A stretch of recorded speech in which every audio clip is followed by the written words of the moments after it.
मुर्दाबाद। एनटीपीसी बंद करो, बंद करो, बंद करो। एनटीपीसी बंद करो, बंद करो, बंद करो, बंद करो।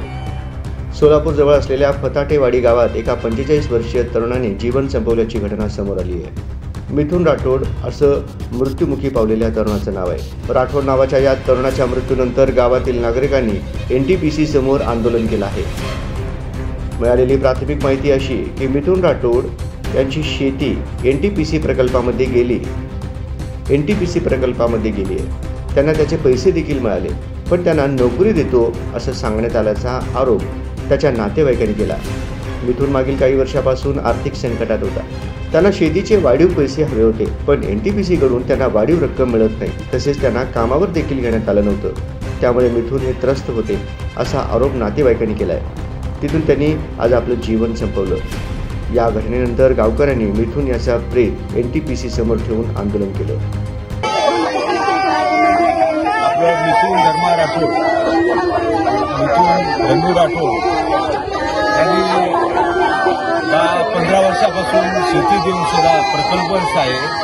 वारंवार कंपनीला अर्ज निवेदन देऊन सुद्धा कंपनी जीबीएम त्यांचे HR कोणी प्रतिसाद देत होते।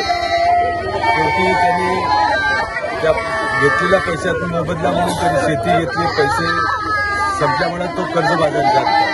अजून सुद्धा काल ते कंपनीचं सर्व्हिसिंग असताना त्यांनी अर्ज दिला होता, तर ते कंपनी त्याला वारंवार त्यांना गेटवर हाकलून देत होता आणि त्यांनी सुद्धा पोस्टर सुद्धा पाठवले। तर म्हणायचं की हा प्रकल्प शेतकरी 4 गावचे प्रकल्प शेतकरी त्यांचं म्हणणं ऐकून घेत नाही, त्यांच्या बैठका गाव पंचायतच्या बैठका घेत नाही, काय उडाउडीचे उत्तर देऊन ठेकेदारांना लाखोनी पैसे उचलतात मार्फत उचलून त्यांना कामावर घेतात।